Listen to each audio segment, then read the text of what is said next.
Olá, boa noite. No programa Entrevista Coletiva de hoje, vamos voltar a falar sobre a Covid-19, que tem registrado ainda mais mortes e infectados neste ano, quando achávamos que a crise já estaria controlada.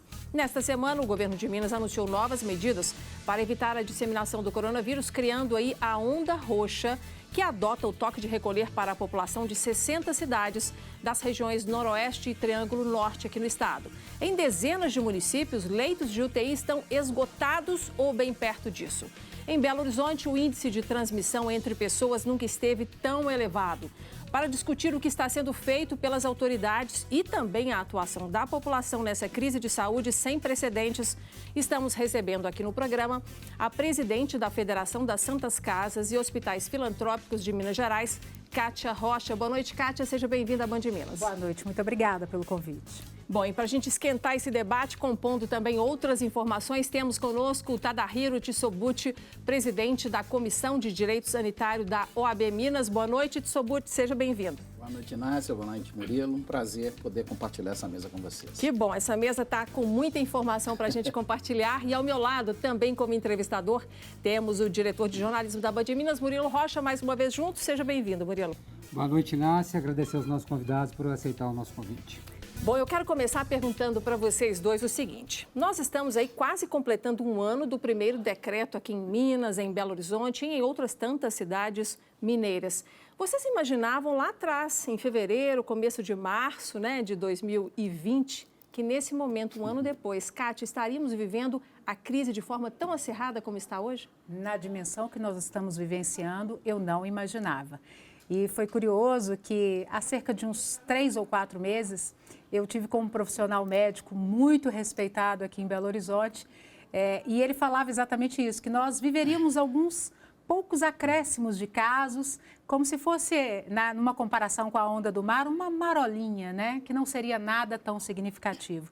E eis que, de repente, nós começamos com aquela notícia de Manaus, e agora nós estamos percebendo aí, possivelmente isso tem a ver com a variante, a ciência ainda vai explicar isso para a gente, mas a transmissibilidade dessa variante trouxe aí esses números assustadores e com ocupações de leitos de UTI, realmente como nós não vimos no início da pandemia.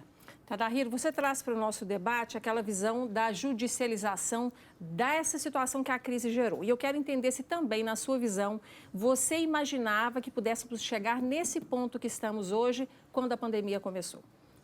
Eu acho que pelo próprio ineditismo da situação toda, a gente nunca teve uma série histórica, Seja tanto na sociedade, como do ponto de vista sanitário, epidemiológico, de situação muito pontual.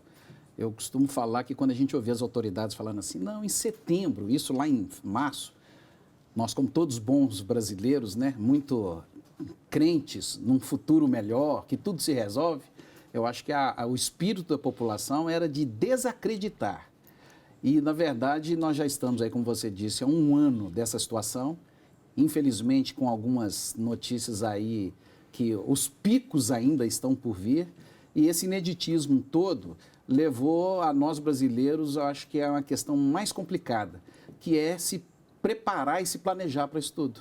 Mas eu, com absoluta certeza, eu acho que nessa dimensão, como a doutora Kátia falou, era impensável para qualquer um que vive aí o dia a dia da sociedade brasileira. Eu queria perguntar para a doutora Kátia, a senhora falou da questão da explosão de casos nesse ano, em razão de uma nova variante, é um dos motivos, mas também uma coisa que é muito apontada é a falta de comando, a falta de uma política pública de saúde, principalmente do governo federal. Essa semana na Band News a gente deu informação exclusiva que, por exemplo, desde dezembro, o Ministério da Saúde cortou o financiamento de 1.058 leitos de UTI em Minas Gerais, isso em meio à pandemia.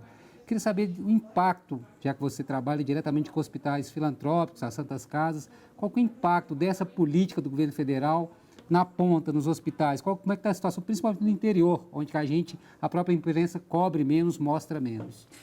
Eu digo, Murilo, que quem governa, quem lidera, tem que dar o exemplo da credibilidade, tem que dar o exemplo realmente daquela transmissão da segurança, E a gente está vivendo um tempo em que não bastasse toda essa insegurança que a gente está vivendo pela doença, nós não estamos tendo segurança e confiança nas nossas autoridades, né? E o que tem acontecido na ponta, né, quando a gente conversa com os diretores de hospitais, e muitos estão adoecendo em função deste momento, esse vai e volta, né, essa falta de segurança, de continuidade das políticas públicas, de embasamento científico, né? Ou seja, por que o Ministério da Saúde, se teve a sabedoria de criar uma política de financiamento melhor, não vou nem dizer adequada, mas melhor para o leito de UTI Covid, para a clínica médica, por que não esperou realmente nós termos a convicção de que a pandemia já havia se encerrado, né? Ou pelo menos que já estava em absoluto controle?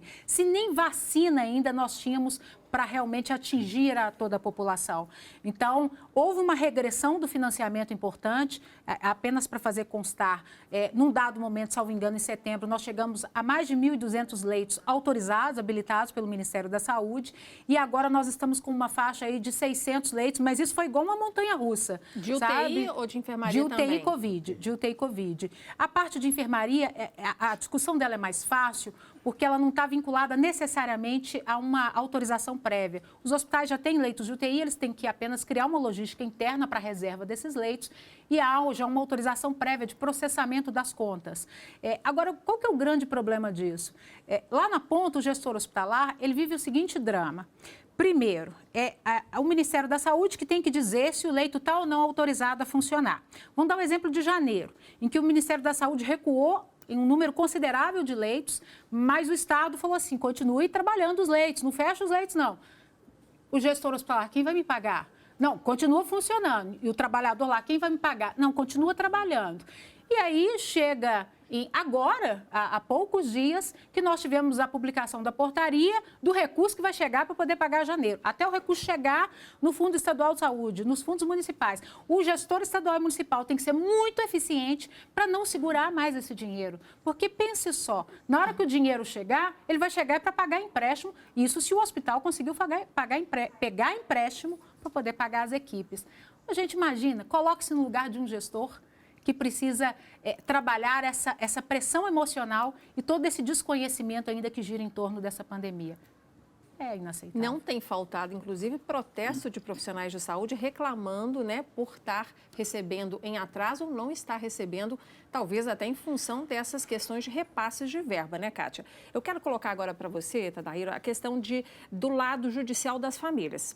Porque, ok, que tenhamos tantos leitos disponíveis, mas a família precisa internar um parente, não consegue o leito, recorre à justiça. A justiça autoriza. De onde tira o leito se não tem leito? Essa é uma situação, infelizmente, recorrente, né? Eu diria que a pandemia ela veio só para potencializar o problema. Essa questão, principalmente de leitos de UTI, né? A doutora Kátia acompanha muito, é um problema já pontual, ele é estrutural, né, ruim de um problema virar estrutura, mas tecnicamente a dificuldade sempre existiu, porque como são leitos geralmente restritos em termos de disponibilidade para a população, e o Sistema Único de Saúde ele é tratado aí na lógica da universalização, todos têm direito a esse acesso. E a lógica da própria saúde, que é uma demanda imediata, ainda mais quando se trata de leito de UTI, sempre cria esse problema. Às vezes tem uma ordem judicial especificamente para internação num determinado leito ou num determinado hospital. Aquele hospital já está sobrecarregado com a UTI e fica uma escolha quase que de sofia do próprio profissional médico, às vezes, né? Quem que ele vai tirar de uma UTI para colocar outra? Ele vai ter que desvestir um santo para vestir outro. E essa situação, agora na pandemia, também ela cria essa situação, principalmente porque nós vimos aí que em situações mais críticas e mais complexas, a UTI, né, o leito de TI, é que tem sido aí a grande retaguarda nesse atendimento. A judicialização, nesse momento, nessas questões, infelizmente, eu costumo falar que não é só lei e não é só justiça que resolve. Como o problema é estrutural, o problema ele deve ser atacado no seu todo, tem que ser holístico, né? Porque senão daqui a pouco nós temos a judicialização fazendo a lógica da gestão. E eu costumo falar um pouco, às vezes, lembrando, Montesquieu lá atrás, quando ele falava, olha, tem 3 poderes, porque cada um tem que ter sua atuação. Mas, infelizmente, às vezes, o Poder Judiciário aparece pela falta, pela desídia e pela omissão, às vezes, da própria gestão.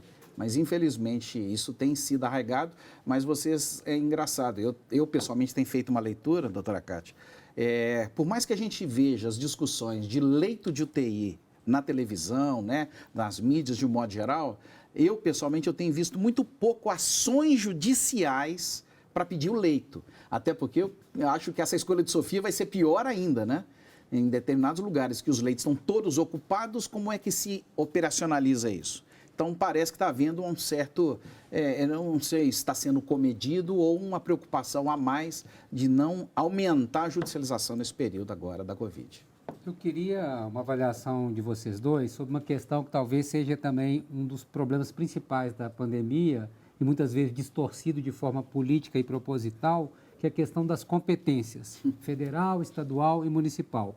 Essa semana, por exemplo, o governador de Minas decretou uma onda roxa, onde, segundo ele, os municípios que estão sob essa onda roxa têm obrigação a uma série de restrições de atividades econômicas. E serão fiscalizados pela polícia, né? Mas em Patos de Minas, por exemplo, já há uma rebelião lá, pedindo que o prefeito não respeite. O secretário municipal de Belo Horizonte já disse que se chegar a questão da roxa, ele não vai atender, porque ele tomou a medida correta lá atrás. Lembrando que a origem de tudo isso foi aquela decisão do STF, que inclusive, segundo o presidente, até autoriza a não tomar medidas, porque tudo cabe aos municípios. Então, eu queria que vocês dois comentassem sobre esse grande impasse de competências. Sim. O Sistema Único de Saúde, eu acho que um dos maiores desafios, e a pandemia trouxe isso, né, Tadahiro, à tona, que é exatamente essa necessidade de se construir sinergia, né? E isso é tão sério que a Lei Orgânica da Saúde colocou dentro do texto da lei que muitas decisões, elas são compartilhadas, né? Nós temos fóruns, né, adequados para essa tomada de decisão, né, em que se reúne gestores municipais, gestores do Estado, gestor da União, como a Comissão Intergestores Tripartite, exatamente para que tenha entendimento, né? E numa situação como essa, quando o assunto é a assistência, se não houver entendimento, é mais um exemplo, né, que a gente não tem como negar, né, Tadahiro, que essa falta de entendimento vai potencializar o desastre, né? Se a gente está aí com uma tragédia anunciada e não houver entendimento, né, eu acho que às vezes falta até um pouquinho de humildade, né, para criar esse entendimento. Realmente a nossa sociedade é que mais vai sofrer em meio a essa confusão toda, né? Murilo, eu costumo falar o seguinte, antes da gente correr para a solução, a gente tem que sentar e entender o problema. E essa sua pergunta, ela é importantíssima e essa resposta, ela não começa da saúde. Ela começa especificamente para ler o que é o Brasil. A nossa chamada República Federativa Brasileira, nós temos uma figura, né, uma lógica no direito chamado constitucional, onde se analisam todos os países no Brasil, do mundo, desculpa. Não existe nenhum país no mundo que tenha o desenho da Federação do Brasil. Qual que é a grande diferença? No Brasil, depois da Constituição de 88, houve a opção de que a União, né, tecnicamente a Federação, ela é formada por União, Estados e municípios. O município, no caso do Brasil, é o único lugar no mundo onde ele é um ente público capaz de gerir, de fazer leis, e é o que a gente chama de república trina. Nenhum lugar no mundo existe isso. Daí começa a surgir a tal das competências. Quem faz o quê? Apesar de estar até delineado, né, as chamadas competências da União, do Estado e do município, começa uma certa dificuldade, onde a leitura que já se faz do Brasil é que o presidente manda no governador e o governador manda no prefeito, que é uma leitura completamente equivocada, errônea e nunca foi escrita. Mas esse senso comum, ele transplanta para a própria gestão. E aí, a doutora Cátia foi extremamente cirúrgica, até já que estamos falando de saúde. O Sistema Único de Saúde, em 1980, quando fez a chamada... 1990, me desculpa, a Lei Orgânica da Saúde, ele estabeleceu algumas instâncias de governança. Estabeleceu o que compete a cada um deles, a União, Estado e município. E hoje existe esse órgão que a doutora Cátia comentou, chamado de CIT, Comissão Intergestora Tripartite. A União, Estado e município, eles devem sentar para que haja, e é interessante, as deliberações lá não são votos, são por consenso. Então, deveria, na lógica da governança e não do governo, a lógica deveria ser de liderança e não de chefia, para que se sentasse e falasse o seguinte, o que faz o quê? O que o Supremo veio falar, Inácia e Murilo, eu costumo falar que ele só veio ratificar o que já existe. Que você, município, pode, e aí há uma tendência, a leitura do Murilo eu acho que é perfeita, aí há uma leitura distorcida e míope, né, da decisão de eu não faço nada porque a competência é de um, e na verdade a nossa federação ela tem que ser colaborativa e às vezes ela é competitiva. Tá certo. Para a gente encerrar esse bloco aqui, Kátia, eu vou chamar a pergunta do nosso comentarista Orion Teixeira e eu quero que você responda essa pergunta, por favor, porque ela diz respeito à parte dos hospitais técnica. Combinado? Orion Teixeira, é com você. Boa noite a todos. Como criar mais leis para a Covid, sendo que para isso, além de recursos, é preciso também encontrar os profissionais e capacitá-los. Como, Kátia? Eis a questão, né? O Tadahiro falou aqui em alguns momentos de problemas estruturantes. Eu acho que está aí mais um problema que a pandemia evidenciou, né? O problema estruturante da falta de investimento em pessoas, né?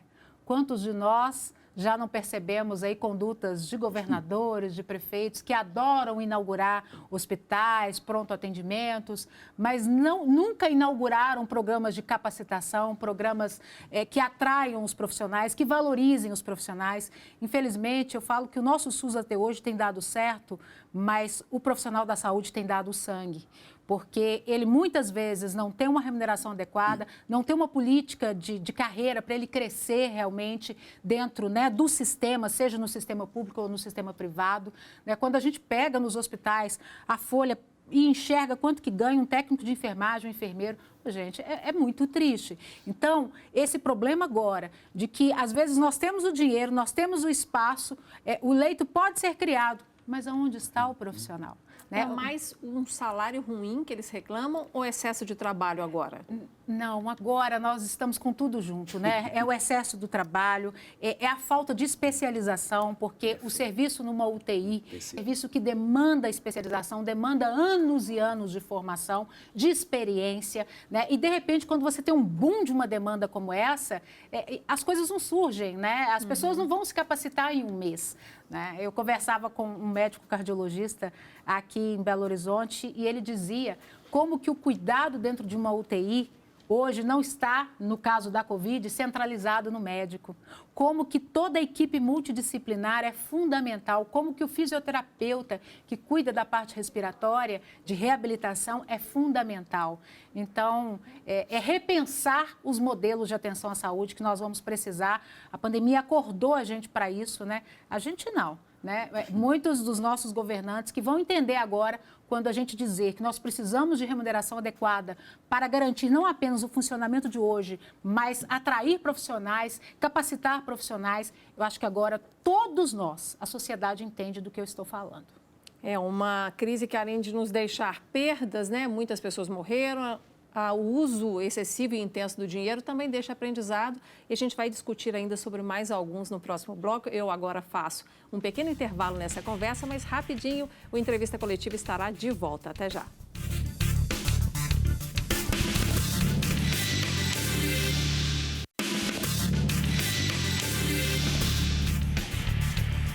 Estamos de volta com o programa Entrevista Coletiva, que hoje fala aí sobre o agravamento da pandemia da Covid-19 aqui em Minas Gerais. Tadahiro, eu começo esse bloco com você, procurando entender sobre as vacinas, os questionamentos que estão sendo feitos. Nós temos tanto prefeituras questionando e querendo mais vacina e até não entendendo muito bem a distribuição que é feita dentro dos critérios de grupos prioritários, né, do Ministério da Saúde. E temos famílias, sobretudo, querendo vacinar aí os seus parentes, né, todo mundo querendo essa proteção. Como que a Justiça está respondendo isso dentro do que o STF já decidiu e do que os governos estaduais e municipais estão aplicando? Primeiro é preciso entender, Inácia, desde 1970 já existe o chamado PNI, é o Programa Nacional de Imunização, que na verdade é uma referência para o mundo em relação à questão das imunizações, né, das vacinações aqui em termos de Brasil. Então essa é uma política que regula tecnicamente como é que ela deve ser executada.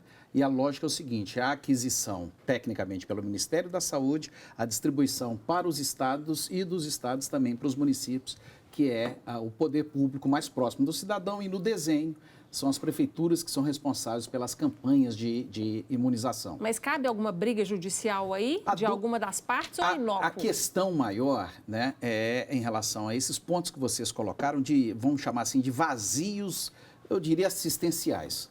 Tecnicamente, quando alguém não faz, então eu vou me arvorar, principalmente naquela questão que eu falei com o Murilo, já que a nossa federação é formada de 3 entes, então, a princípio, nada impediria para que um prefeito vá lá, comprasse, ou o governador, e fizesse a aquisição dessas vacinas para dispensar para a própria população. O problema é que esse desenho da imunização, e sempre foi muito tranquilo, é uma discussão que vocês podem ver que para qualquer outro tipo de vacina, jamais tivemos essa discussão, a não ser talvez faltando a vacina, mas é um desenho que ele é bem estruturado, primeiro porque concentra quem é que vai fazer a aquisição para fins econômicos, né, o poder é de escala, mas na hora do atendimento, como a demanda é muito pontual e muito rápida, a preocupação agora, tecnicamente, seria o seguinte, bom, se a União está omissa, se o Estado, às vezes, não consegue atender, o município, eu posso atender, a própria OAB federal entrou com uma ação, né, uma ação de descumprimento de preceito fundamental, querendo falar o seguinte, o Supremo, permita que os estados e permita que os municípios e o poder privado,